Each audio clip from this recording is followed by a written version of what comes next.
Greetings. Thank you so much for tuning in to the Mental Health Association of Central Florida's episode of Coping Together. We are so grateful to have you today.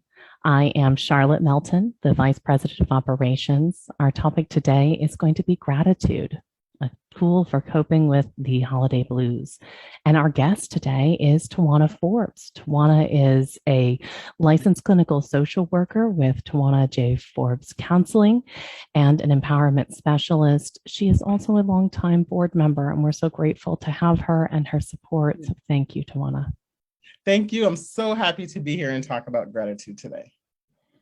So why gratitude, you might be thinking, is it's the holidays. Everyone's feeling merry and bright. There's hope and happiness everywhere.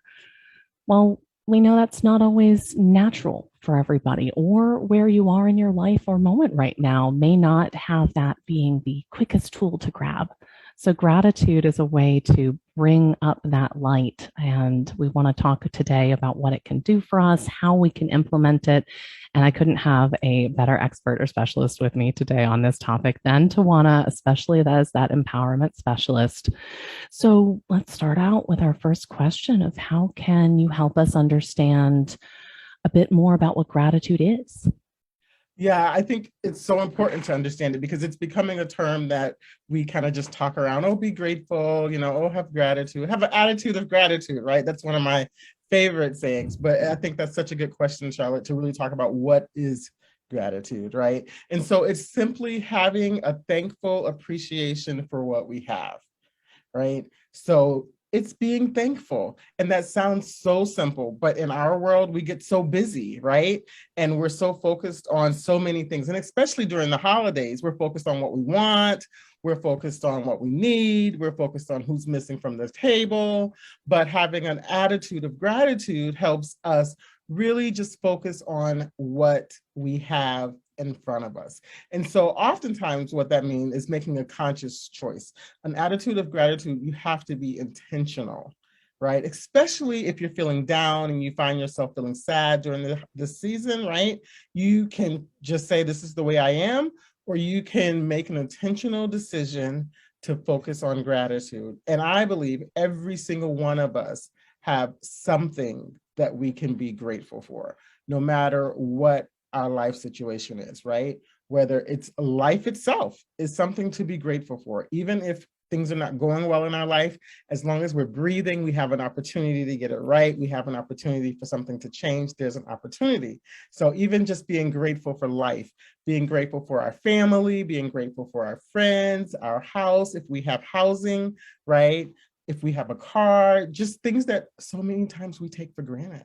But if you look around you, there's something that you have that other people don't, or that people need. So being grateful.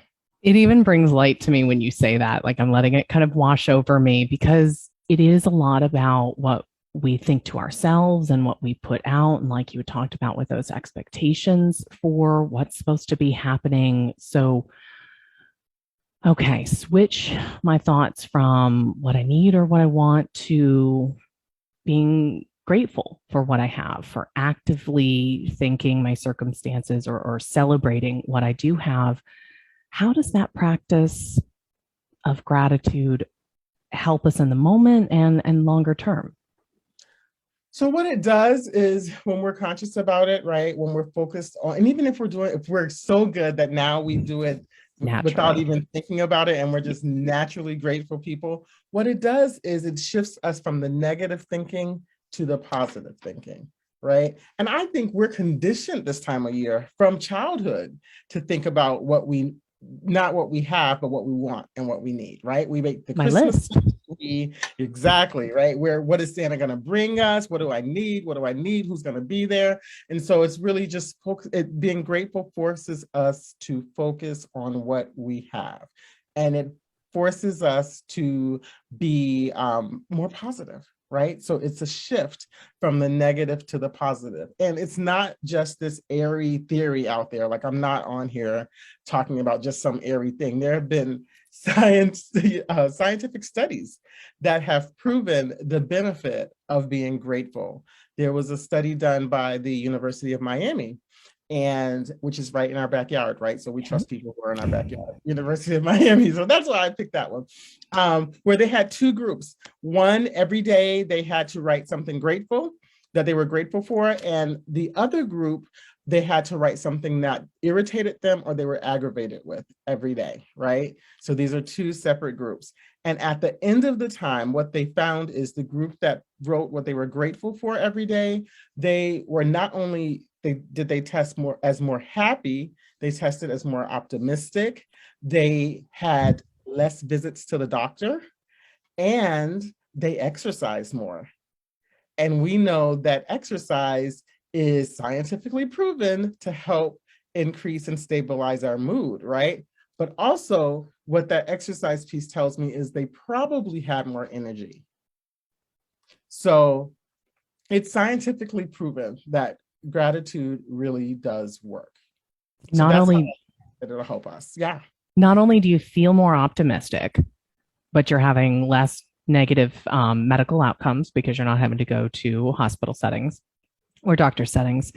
And you've got the juice to get up and exercise, which is definitely on my needs list all the time. Speaking of which, that's really powerful. And I love the connection of research and study behind it. We will definitely tip our hats to and to thank them for this research.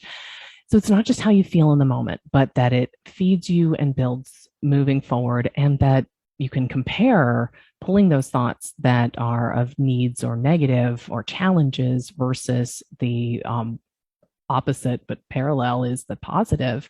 I love that direct connection. I think that's really impactful. And I'm so grateful you pulled up that study to share.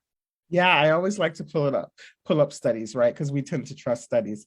But the other thing, right? So we're not even talking just emotional, because it improves your mental health, but your physical health. It also improves your relationships, right? Because when we're positive and we're focused on gratitude, we're easier to be around, for one, right?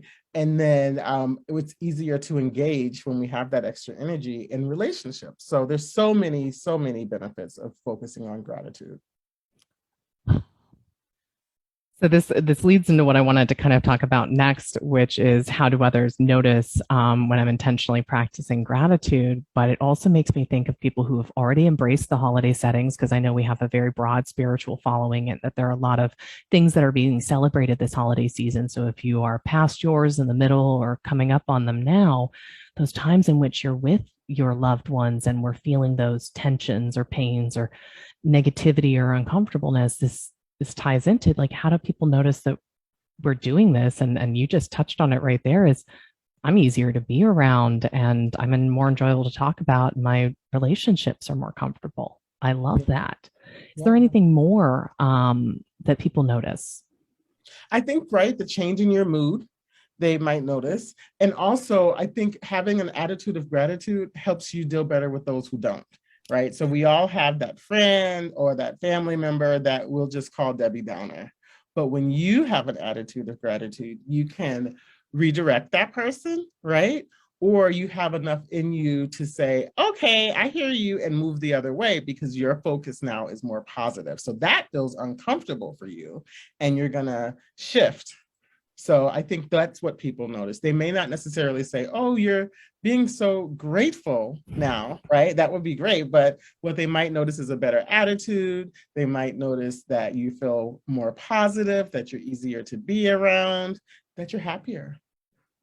Something I think that's so interesting about that from a wellness perspective, because we put on workshops about wellness from a peer-to-peer lens, and that idea that I can protect how I'm feeling, I can shape the lens that I'm looking through, and I can find a way to either share that with others by offering it or be resilient because of it. That's what I was hearing you just describing, is if I'm in that place and I can keep feeding myself with this intentional gratitude, to be thankful, that it buffers me a little bit, and that other people might find that infectious even. Yes, absolutely. Because we all know that person too, right? Who comes around and they're just so happy that you find yourself feeling better, or you say something, they reframe it, and you're like, yeah, you're right about that. So yeah, and we have a choice of which person we want to be. Every day and every moment, ToJauna, well said. Oh, I love these talks. So, lastly, how do we incorporate gratitude into our holiday season and our daily lives? So, anyone who's just nodding along, going, yes, this is what I want to do today and tomorrow, how do I start?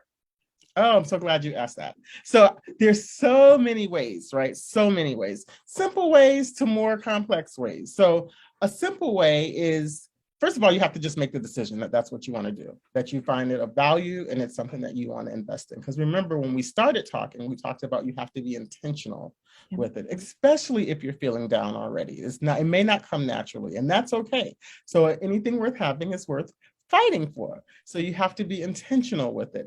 So one way to be intentional is set an alarm on your phone, right?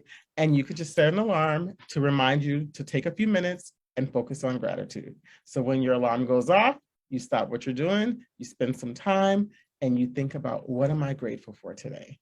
And for people who are really struggling, sometimes it's, I'm grateful that I have a bed to sleep in.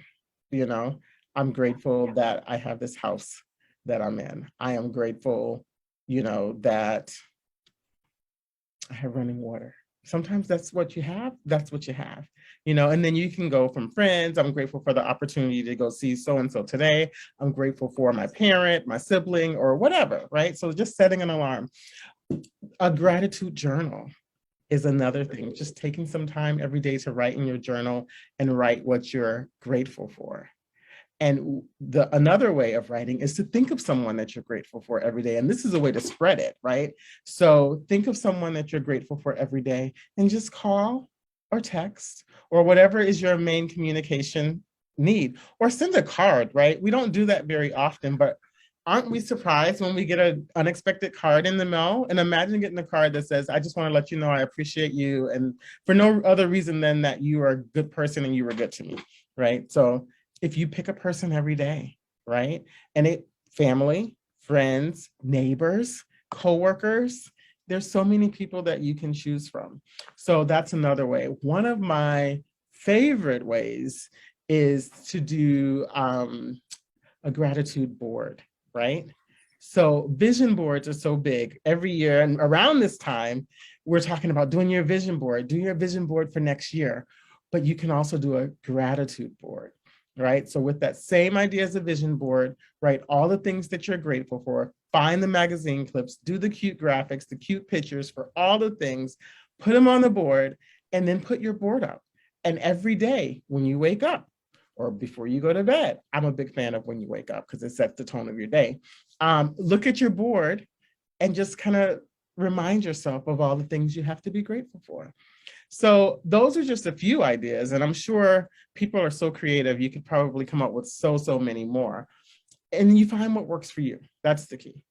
We would love to have comments from anyone viewing of what else we could do or what we could share or have any ideas, because I love being able to build this with everybody's unique perspectives. Like you said, we've got such a great group of people who watch who can come up with these additional ideas and make it fit for them.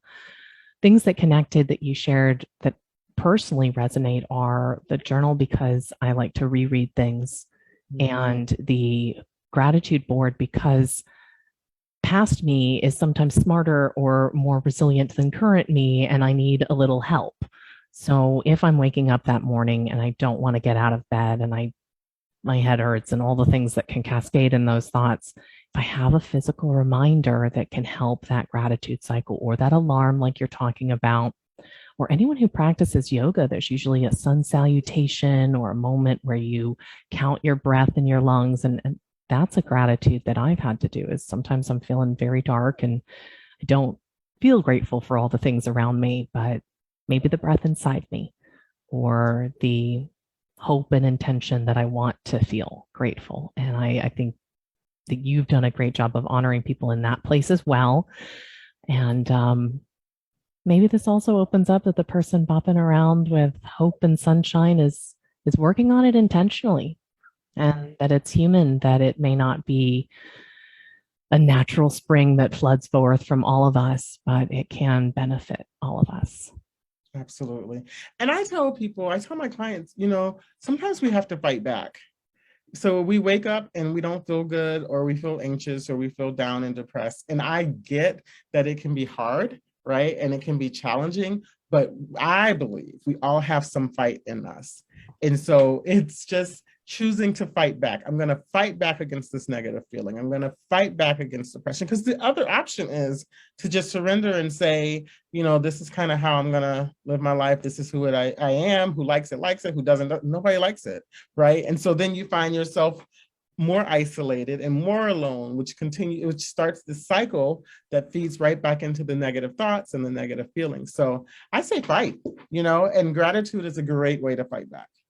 Fight and build that power with those strong powers for good. We are in this together. Well, thank you. I think we've offered a really amazing amount of insight, and I look forward to any comments or questions in the chats. And any parting thoughts? Just know that I believe exactly what I said. We can all fight. If you're watching this, you can fight back. Gratitude is a great tool. I'm happy. I always say I'm happy to help in any way that I can. If you are focusing and struggling on being grateful and still feel depressed, listen, I'm not saying it's a magic pill, right? And so if you need help, there are people who can help you. If you need therapy, if you need medication, there's so many things. Gratitude is just a tool in your toolbox, right? So there's so many things that you can do. And I know that if you're looking for a therapist, that the Mental Health Association can help you. We have a hotline, we have a number that you can call and get connected to a therapy. So you're not in it alone, is what I want to say. And while gratitude is not a magic pill and there is no magic to this, it's a tool in your toolbox. It's something you can do intentionally. We don't want you to isolate this season. We want you to get the help that you need. And part of that fight is being able to reach out and ask for help. So I'd love to use this opportunity, as ToJauna was leading into, to plug our Connections program. Mental Health Connections is a free information and referral service that you can access online at mhacf.org, pressing the Get Help button, or calling our office at 407-898-0110. And we will do our best to process your interest, your specific needs, and find a provider in the community that's going to connect. There are beautiful options to add to your toolbox. And thank you so much for tuning in. This is Coping Together, and we are in this together. Wishing you all a safe holiday season. Thank you.